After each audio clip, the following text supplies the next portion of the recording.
Antes de começar o vídeo, eu quero pedir a você que acompanha o Blog da Cidadania que se inscreva no nosso canal, curta e compartilhe os nossos vídeos, acione o sininho das notificações, que assim você nos ajuda a fazer o nosso trabalho.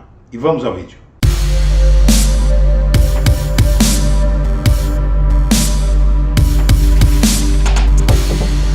Bom dia, senhoras e senhores. Hoje é 6 de maio de 2023, são 8 horas da manhã. E Carlos Bolsonaro já tem uma nova dor de cabeça a enfrentar, e também o pai dele. Aparece uma testemunha-chave, uma peça-chave na investigação de esquema de rachadinha na Câmara de Vereadores do Rio de Janeiro, quando Carlos Bolsonaro era vereador. Essa peça-chave no esquema repassou R$647 mil para ele, mas vende quentinhas e acumula dívidas. A pessoa ganhou um monte de dinheiro oficialmente no gabinete de Carlos Bolsonaro e hoje está numa situação difícil, vendendo quentinhas na rua, toda endividada, e não tem diálogo nenhum com o ex-chefe. A ex-servidora Jussiara da Conceição Raimundo da Cunha é considerada pelo Ministério Público do Rio uma das principais peças no esquema de rachadinha no gabinete do vereador Carlos Bolsonaro. Lotada por 11 anos e 5 meses na Câmara do Rio, entre agosto de 2007 e janeiro de 2019, Jussiara é a segunda ex-funcionária que mais fez transferências ao chefe do gabinete de Carlos, Jorge Luiz Fernandes, conhecido como Jorge Sapão. Os saques ocorreram entre 2009 e 2018. Ex-moradora de uma comunidade pobre cercada por barricadas do tráfico em Cordovil, na zona norte do Rio de Janeiro, Jussiara só não fez mais transferências do que a mulher de Jorge, Regina Célia Sobral Fernandes, responsável pelo envio de 814 mil em 304 lançamentos. Em postagem nas redes sociais, ela e a tal Jussiara, que lidera a transferência de recursos para Bolsonaro, para o filho Bolsonaro, mantém uma relação de proximidade. E essa Jussiara aparece como proprietária de uma empresa de fornecimento de quentinhas, a Jussi Legal.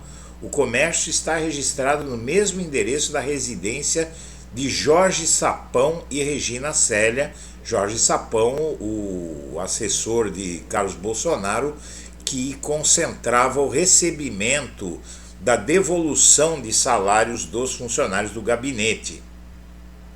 E eles moram em um condomínio na Barra da Tijuca, zona oeste do Rio. Ao longo dos anos em que trabalhou com o filho do ex-presidente Jair Bolsonaro com salário de 10 mil mensais, Jussiara participou de um esquema de repasse sistemático de dinheiro. Ao todo, segundo o Ministério Público, ela fez 219 transações bancárias para o chefe do gabinete, totalizando 647 mil e 28 transferências para a Regina, o equivalente a 40 mil. Em algumas ocasiões, o casal mandou dinheiro de volta para a Jussiara. Regina enviou 11 créditos de 17 mil e Jorge 71 mil. E aqui a relação dela de amizade com o funcionário de Carlos Bolsonaro no gabinete, que concentrava o recebimento e a cobrança da rachadinha. E essa mulher tem uma vida simples, não parece alguém que ganhou por mais de uma década e ganhou 10 mil por mês. Ou seja, o cerco vai se fechando, sobretudo ao Carlos Bolsonaro, em relação ao Carlos Bolsonaro, porque ele não tem mandato. Então, realmente, qualquer juiz de primeira instância pode até prendê-lo de uma hora para outra, porque apesar desse nome rachadinha, se você não sabe, o que ele fez é peculato, é corrupção, na verdade. O nome real do crime é peculato, e peculato é corrupção, e corrupção da grossa, e ele pode ser preso porque tem 2 milhões de reais que foram recebidos por esse assessor dele dos funcionários que lá trabalharam. Então eles embolsaram 2 milhões de reais de salários que deveriam ter sido pagos aos funcionários, que tinham que devolver parte dos salários para ele. E o ex-major preso pela PF, que andou cantando aí, andou dando várias informações importantes, falou sobre o caso da Marielle, que sabe quem é o mandante e tal, ele é dado como morto pelo Exército, e a esposa dele recebe uma pensão de 22 mil. É uma coisa muito maluca aí, não dá nem para acreditar nisso, no que está acontecendo, no que foi revelado, não é, por esse jornal Correio Brasiliense, porque o sujeito está vivo, não é? Ele inclusive foi preso pela PF na semana passada, está inclusive dando declarações, aí ele pode virar o garganta profunda dos escândalos do Bolsonaro, e o Exército o trata como morto ficto. Morto ficto, acredite se quiser. Morto ficto quer dizer, em bom português, quer dizer morto fictício. O Exército classifica esse sujeito que está aí ao lado de Bolsonaro como morto, apesar de ele estar vivo, para poder pagar a pensão à mulher dele. Ela recebe uma pensão bruta de 22 mil, sendo 14 mil reais líquidos. Ela é tratada como viúva, segundo o portal da Transparência. A informação sobre o irmão 02 do ex-presidente Jair Bolsonaro foi divulgada pela Globo News e confirmada pelo jornal Correio Brasiliense. E o filho de Mourão é denunciado por trabalhar totalmente alcoolizado.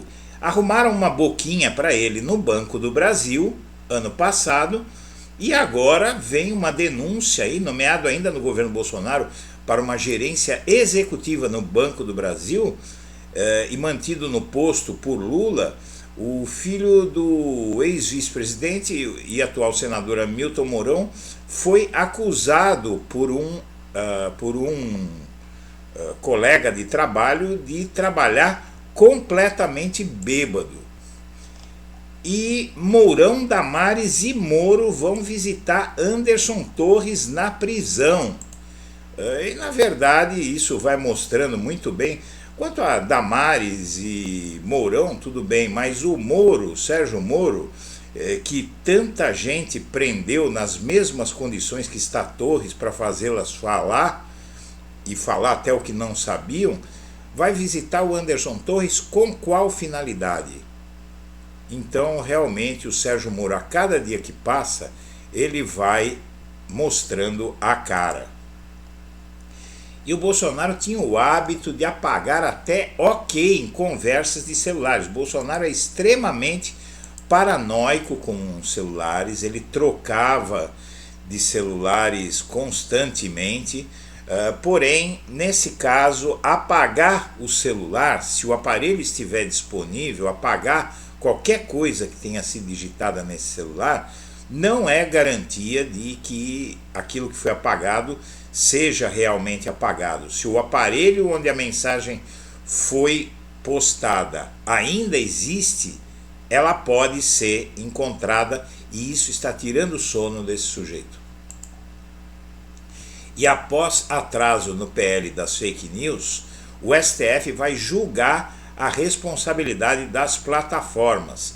Ou seja, o STF, ele quer, o Alexandre de Moraes principalmente, não quer saber, aqui no caso falta do Dias Toffoli, o STF não quer saber de conversa com as Big Techs, Facebook, Instagram, Google, seja lá o que for, não quer saber de conversa.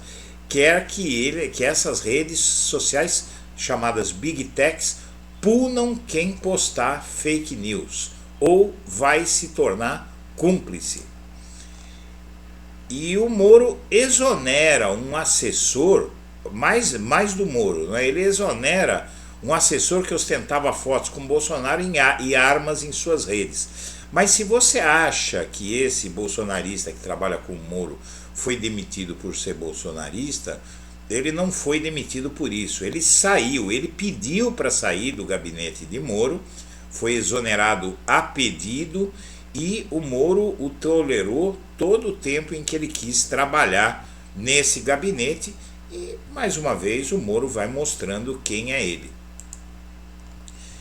E de olho no G7, Lula fez um pedido a Celso Amorim sobre a guerra na Ucrânia, que é conseguir fechar algum acordo com Volodymyr Zelensky, o presidente da Ucrânia, para tentar levar também esse mesmo acordo que seria proposto ao presidente da Ucrânia, provavelmente deve ter sido proposto ao chanceler russo, que esteve aqui no Brasil recentemente, e talvez o Lula chegue à reunião dos 7 países mais ricos do mundo, da qual é o único convidado, algo que outros presidentes brasileiros não tiveram, né? E principalmente o Bolsonaro, e ele é capaz de chegar com algum acordo lá. Então isso ainda vai dar o que falar. E sem estratégia definida, a operação da Polícia Federal vira tema coadjuvante nas redes sociais. E os bolsonaristas não sabem como tratar esse caso, eles não sabem mais o que dizer. As redes bolsonaristas estão caladas, não têm argumento para rebater esse escândalo da vacinação e tudo que vem dizendo esse sujeito aí, o Mauro Cid, o tal Ailton, que é o próximo garganta profunda, não é, do governo Bolsonaro, e realmente eles não têm o que dizer, porque o que dizer não existe. E o próximo encontro dos sócios do Clube da Raiva foi adiado pela suposta perseguição a Bolsonaro. O que é o Clube da Raiva? É um clube da ultradireita, da extrema-direita internacional, que ia se reunir em Portugal, conta com Donald Trump, Vítor Orbán, e na verdade esse Vítor Orbán e o Donald Trump, eles são tratados nesse evento assim como o Bolsonaro, né? Vítor Orbán, Bolsonaro e Donald Trump são tratados como popstars por uma razão muito simples. Eles conseguiram matar a centro-direita. Por exemplo, o Bolsonaro aqui no Brasil, ele matou o PSDB, não é? Matou a direita moderada, não é? Então hoje no Brasil, praticamente toda a direita relevante é extremista, é inclusive próxima ao nazismo. E essa gente vai comemorar isso, mas a situação do Bolsonaro, o confisco do passaporte dele, tudo isso, fez com que ele não fosse para Portugal para participar desse evento e o evento foi cancelado. E a CPI do 8 de janeiro perde tração no Congresso, tem data de instalação incerta. E o governo, provavelmente, pelo que diz essa matéria, não vai pressionar por uma CPI que a oposição forçou para que fosse instalada, não é? E o governo está querendo não insistir pela instalação dessa CPI porque vai atrapalhar a agenda de votações no Congresso, mas isso não adianta, porque do outro lado a oposição quer implantar a qualquer preço a CPI do MST, com a qual pretende desgastar o governo. Então vai ser um erro muito grande do governo Lula, um erro até espantoso, não é? A gente se pergunta como é que pode ter uma articulação política tão ingênua que vai deixar passar, vai deixar a oposição desistir da CPI que ela mesma forçou que fosse instalada, que fosse pelo menos aprovada, vai desistir dessa CPI onde pode detonar a oposição, enquanto a oposição tem maioria e vai detonar o governo na CPI do MST.